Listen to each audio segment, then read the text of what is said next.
Cuando hablamos sobre la definición de la investigación, tenemos que hacer un acercamiento a lo que es nuestro planteamiento del problema. ¿Cómo llegamos nosotros a este caso? Nosotros empezamos a buscar investigaciones sobre pruebas de aprovechamiento que evaluaran los procesos psicológicos del lenguaje en estudiantes de psicología, de lo que no encontramos. Y llegamos a la conclusión de que esto nos sirve para, que es muy bueno en la institución, para medir qué tanto saben los estudiantes y también ellos necesitan esos datos para saber cómo están sus mismos educandos frente o antes de una prueba ECAES. Dentro de esto llegamos a la pregunta problema que nos dice, ¿cómo diseñar la prueba de aprovechamiento que evalúe los conocimientos del proceso psicológico del lenguaje en estudiantes de psicología de la Corporación Universitaria Minuto de Dios, sede San Fernando de la ciudad de Cali? De esta forma, nosotros planteamos un objetivo general que es el diseñar esta prueba, que es lo que necesitamos como objetivo general. Y por otro lado, nuestros objetivos específicos serían el construir los reactivos que nos permitan reconocer estas tareas experimentales. También el evaluar el índice de discriminación y dificultad. Y por otro lado, el determinar la validez y la confiabilidad de la prueba. Ahorita doy paso a la metodología.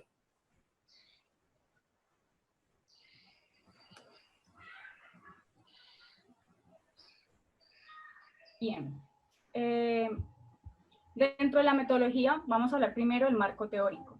Para nuestro marco teórico decidimos apoyarnos en tres autores, Chomsky, Piaget y Elosuba, referentes que hemos tomado para evaluar el constructo desde la teoría cognitiva. En el marco referencial, como es una prueba relativamente nueva, entonces no encontramos mucho para apoyarnos. El apoyo o la base que tomamos fueron las pruebas ECAES. Y dentro del marco legal vamos a trabajar con la Ley 152 de 1994, donde los evaluados con un consentimiento informado en el cual autorizan participar dentro de la evaluación o en la investigación. Bueno, para el diseño. En el diseño encontramos el enfoque. Nosotros utilizamos un enfoque cuantitativo con el fin de recolectar datos desde una medición y análisis estadísticos, tratándose de un proceso secuencial y probatorio. En el alcance, la investigación es correlacional tipo exploratoria. Exploratoria porque es directamente nueva y porque puede aportar para investigaciones futuras. Y correlacional pues porque digamos que durante toda la actividad vamos a correlacionar datos entre sí. En el diseño.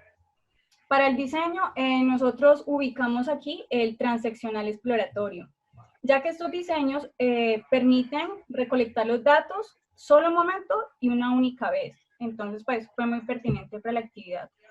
En la muestra, trabajamos con 36 estudiantes, de los cuales la muestra fue no probabilística. La técnica que utilizamos fue el muestreo por conveniencia. ¿Por qué esta muestra? Porque para nosotros era mucho más fácil, estaba más asequible y estaba más al alcance. ¿Qué necesitamos para esta muestra? Pues que los individuos cumplieran con algunas características de esta población, es decir, que tuvieran algún interés en particular. En este caso, es que fueran estudiantes de psicología. Entonces, ¿cuáles fueron los criterios? Pues que fueran estudiantes de la Universidad Uniminuto y que estuvieran en el programa de psicología. Ahora, para el procedimiento, fueron 4 fases. En la primera fue la conceptualización de la prueba. En la segunda fue la elaboración de la prueba. Aquí fue pues todo lo que tuvo que ver con la construcción del instrumento. En la tercera fase fue la validación de jueces, que fue por nuestros compañeros del área de psicometría. Y por último, fue la aplicación de la prueba, que se llevó a cabo pues con la aplicación del instrumento a través del formulario de Google. Ahora entonces damos paso hacia nuestra participación de la relación de datos.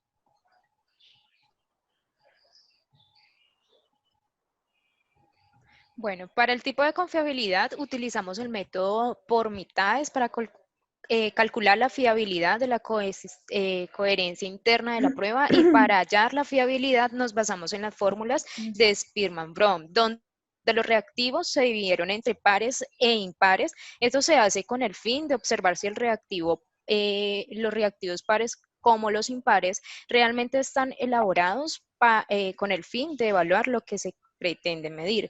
En este caso, nuestro objetivo o nuestro interés como tal es centrarnos en los procesos psicológicos del lenguaje. Por lo tanto, el interés es que estos pares estén evaluando precisamente ese concepto.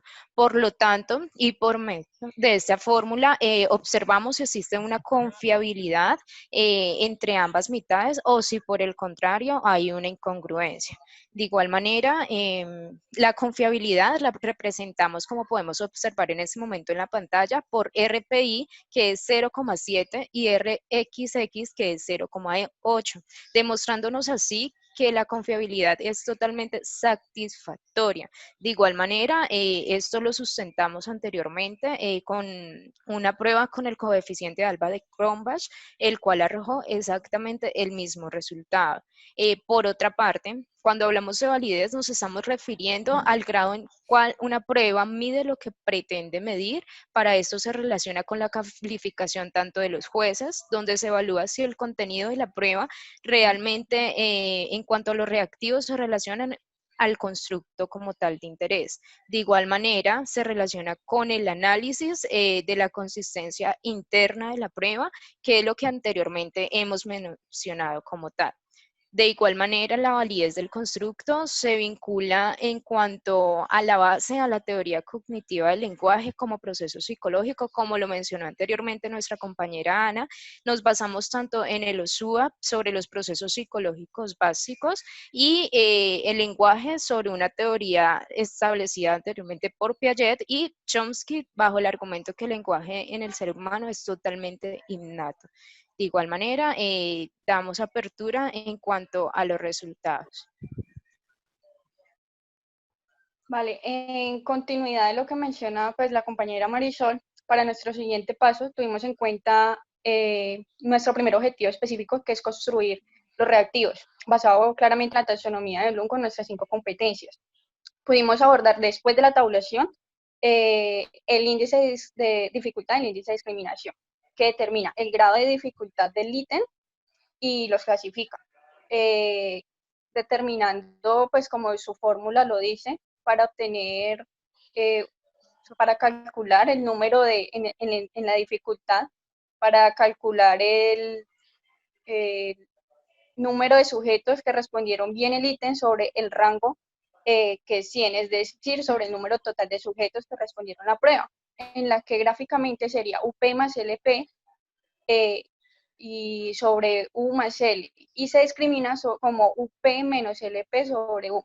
Por lo tanto, tuvimos los siguientes datos que se relacionan íntimamente con nuestro segundo objetivo, en el que P nos arrojó un 5% como reactivos fáciles, un 20% como reactivos medianamente fáciles, un 50% como dificultad media, que es donde se ubica mayor proporción de nuestros resultados, un 20% con medianamente difíciles y un 5% con reactivos difíciles. Por lo tanto, nuestros ítems obtuvieron como dificultad media, que se ubica numéricamente en una oscilación de 0.53 a 0.73, acordándonos que a mayor dificultad de ítems, menor es el índice menor es su índice. Entonces, en el índice de discriminación nos arroja 16 reactivos dentro de un rango de menos 0.13 a menos 0.60, con una calidad pésima a descartar, que oscilan dentro de un menos 0.1, que se discrimina como un valor máximo negativo. Por lo tanto, teniendo en cuenta nuestro primer objetivo, que es la validación de nuestra prueba, obtuvimos que nuestra prueba no midió con precisión la variable que deseábamos medir, que era el conocimiento del lenguaje como proceso psicológico, teniendo en cuenta que el análisis del instrumento se hace en gran parte en términos de su contenido, y con los datos pues, anteriores no se enlazan íntimamente con la planificación de la prueba. En esto se podría inferir que en la validez se ubica dentro de un 0.54 a 0.59 como una validez baja, a pesar de que la validez de constructo en el instrumento sí existió una conceptualización clara del rango estudiado, del rasgo estudiado, basado pues en la teoría cognitiva que ya lo mencionó la compañera anteriormente, nuestro instrumento sí nos arrojó una confiabilidad satisfactoria que se acerca a una oscilación de 1, pero realmente no fue válida.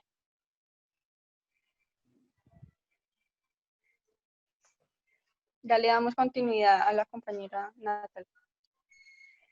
Después de la tabulación de los datos e índice de discriminación, pasamos a la estandarización utilizando un modelo estadístico sobre los datos que arrojó la muestra en relación a los 20 reactivos.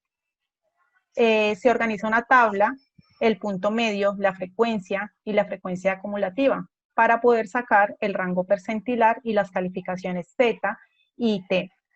Esto es con el fin de poder visualizar al individuo, en este caso los estudiantes, cómo se encuentran en referencia, cómo se encuentran posicionados en referencia a las calificaciones.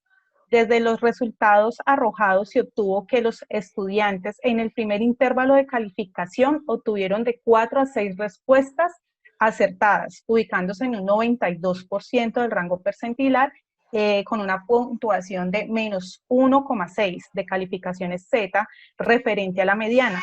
Es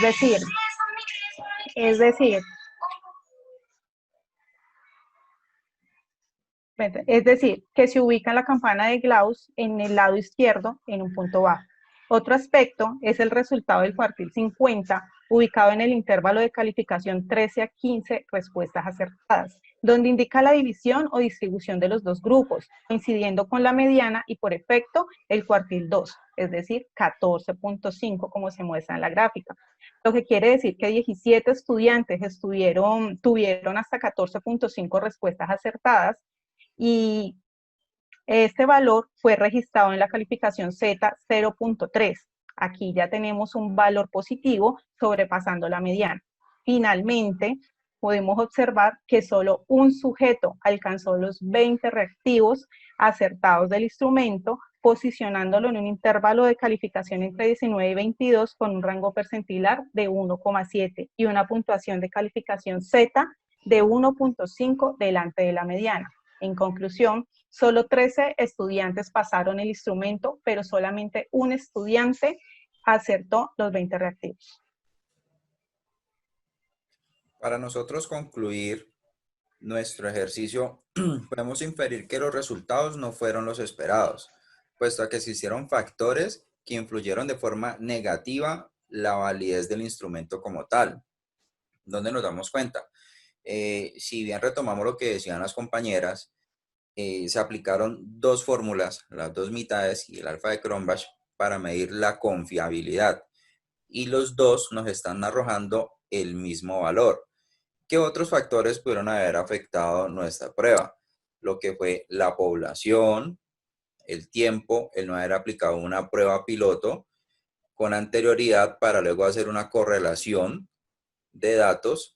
Entonces, concluimos que pese a que no es válido el instrumento, posee una muy buena confiabilidad. Gracias.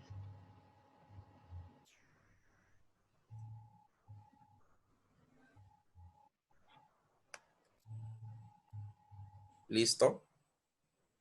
Gracias. Gracias.